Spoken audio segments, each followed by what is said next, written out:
right, what's going on, you guys? Nick here with Nick Strength and Power. I've got a couple of interesting stories for you guys today, brought to you by MUSCLETECH. Now, the first few stories I want to talk about here are the recent physique updates from some of the guys that are competing in this weekend's Flex Pro Weekend Italy.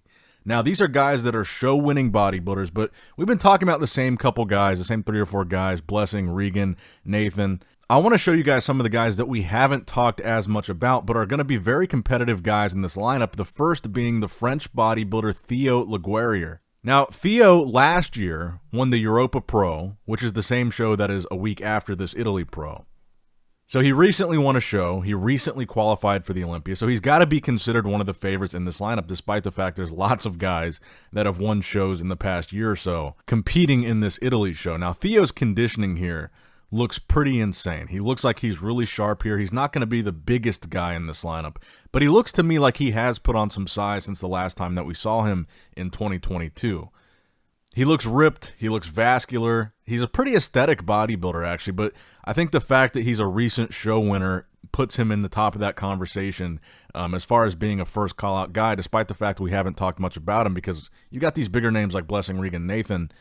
But Theo is definitely a guy that could sneak up in there and surprise people. And again, I think this is one of the things that makes this show so good, is there's so many bodybuilders competing here that have recently won shows. And you've got more than 20 total competitors in this lineup. This is a big show, and it's going to be competitive.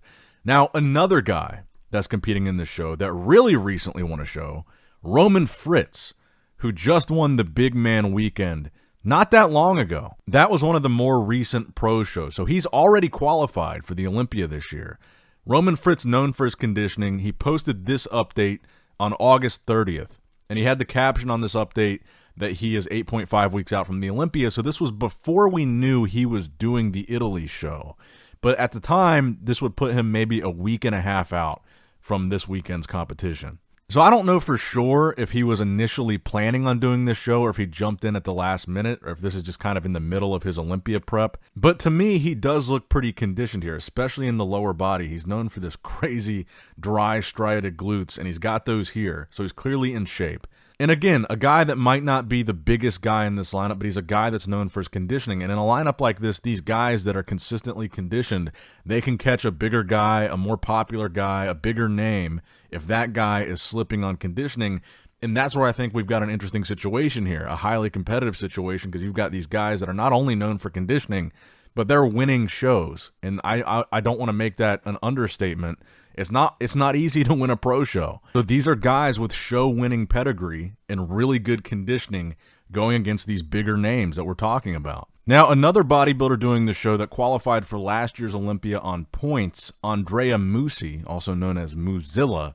So he qualified for last year's Olympia by placing within the top 3 4 different times within the 2022 season, and placing within the top 6 at 7 different shows in 2022. So despite not winning a show, this guy is one of these workhorse bodybuilders that competes over and over and over again, working very hard to get to the Olympia stage. And I don't believe he's won a pro show yet, but he's only been pro for a few years.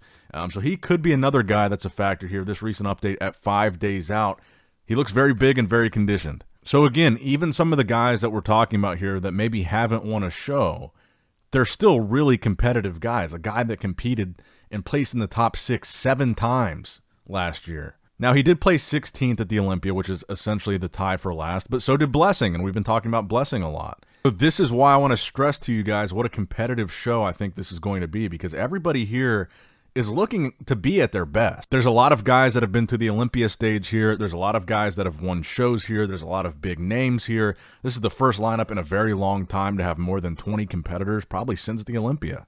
So I want to switch gears for this next story here and talk about Chris Bumstead. So Chris Bumstead posted this a couple days ago. A lot of people have sent this to me asking me what I think.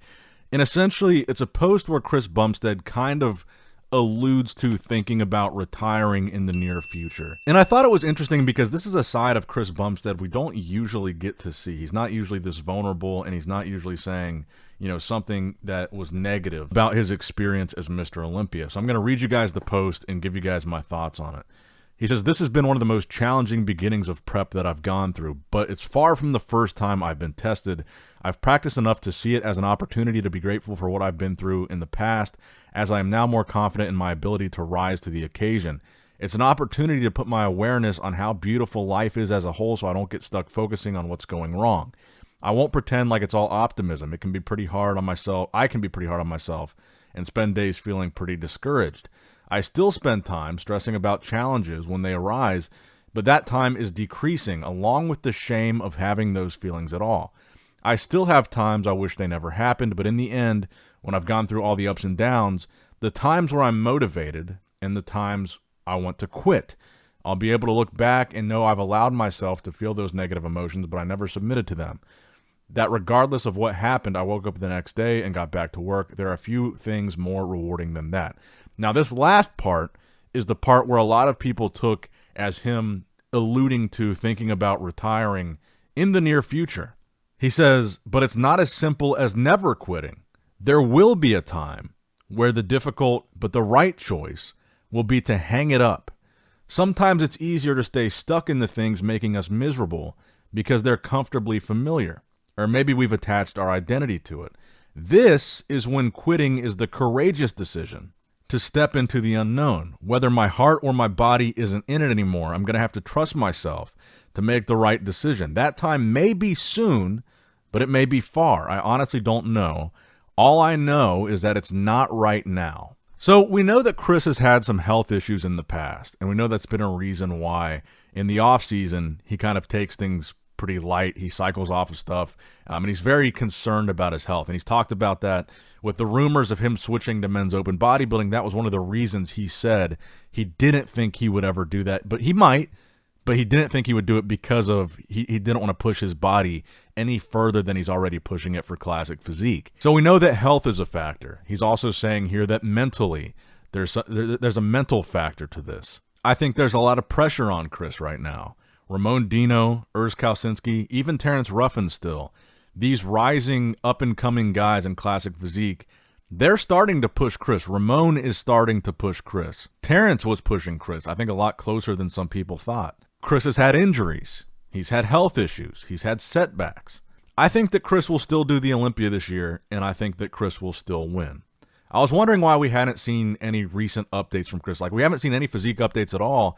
And we're about 8 weeks out from the Olympia now. He typically starts posting updates by now. We haven't seen anything. I think he'll still do it. He'll probably win. Right now, he's 4-time Mr. Olympia. If he wins this year, he'll be a 5-time Mr. Olympia. That will be a pretty solid classic physique dynasty. He's already won more titles in classic physique at the Olympia than anybody else. He's already the record setter. And if competing in prep really is that big of an emotional stressor, a physical stressor, a health stressor, I don't think he has that much incentive to continue competing. If he wins this year and he's won 5, his dynasty is secured.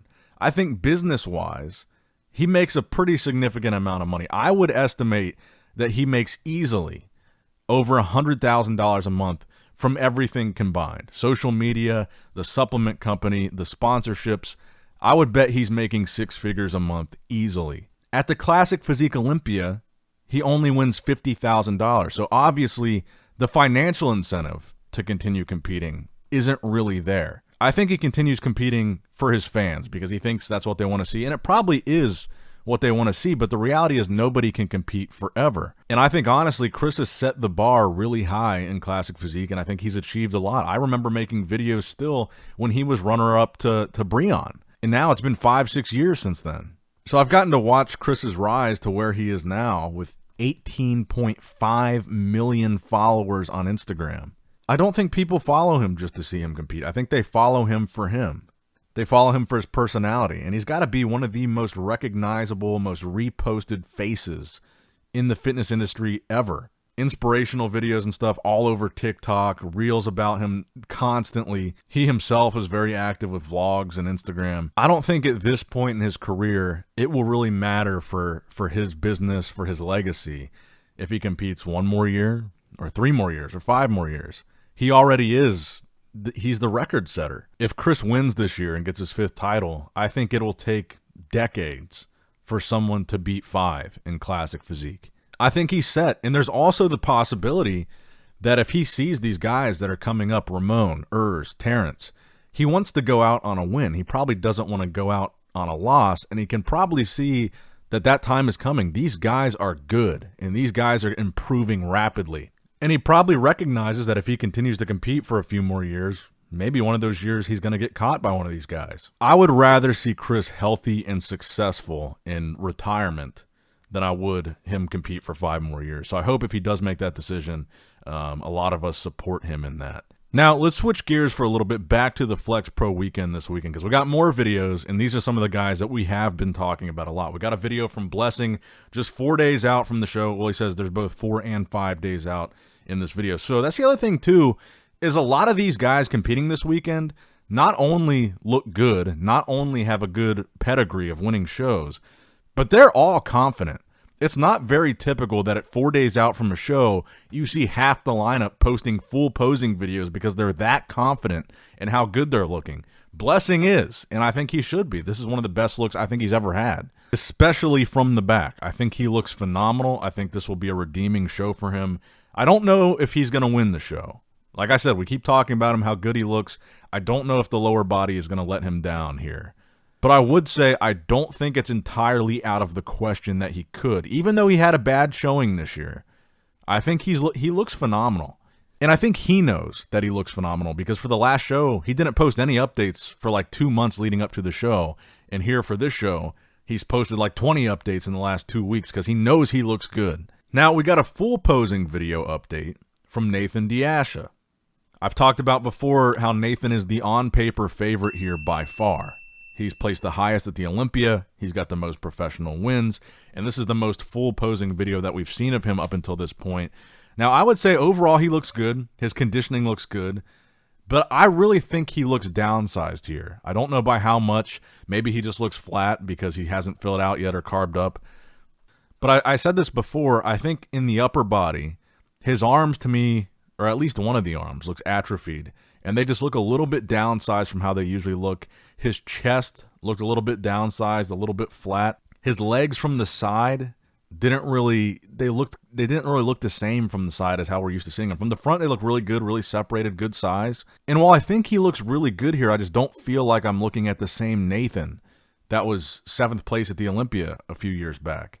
So it'll be interesting to see when they're all on stage next to each other. Maybe he doesn't look small next to Regan and Blessing. Maybe once we see them all next to each other, he looks big.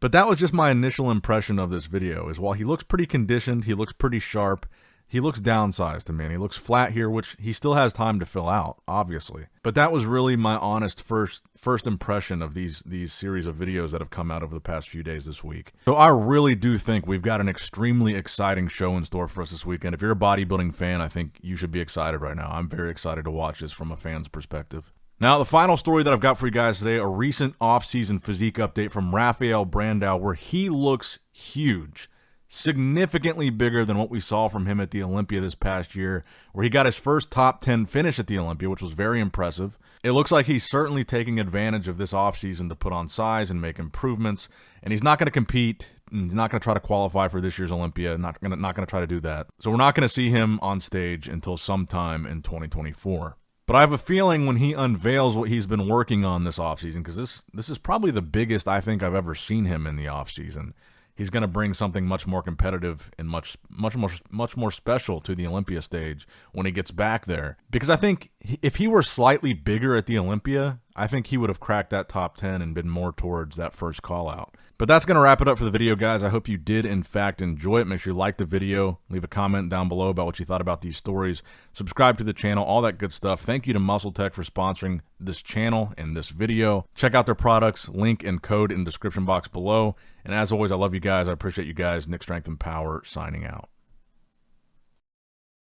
All right, guys, don't forget to click that like button and subscribe to this channel if you enjoy the content. Also, check out my Instagram at NICKS&P. my Facebook page, which is simply Nick Strength and Power, my secondary YouTube channel, Nick Strength and Vlogs, for vlogs and bonus content that you will not see on this channel, and consider subscribing to my third YouTube channel, Nick Strength and Pokemon, which is all things Pokemon and trading card games, completely unrelated to this channel. So if you're into that, give that one a look, and all links to merchandise and social media will be in the description box below. If you guys want a Nick Strength and Power t-shirt, that will be in the Shopify link below. Have a great day.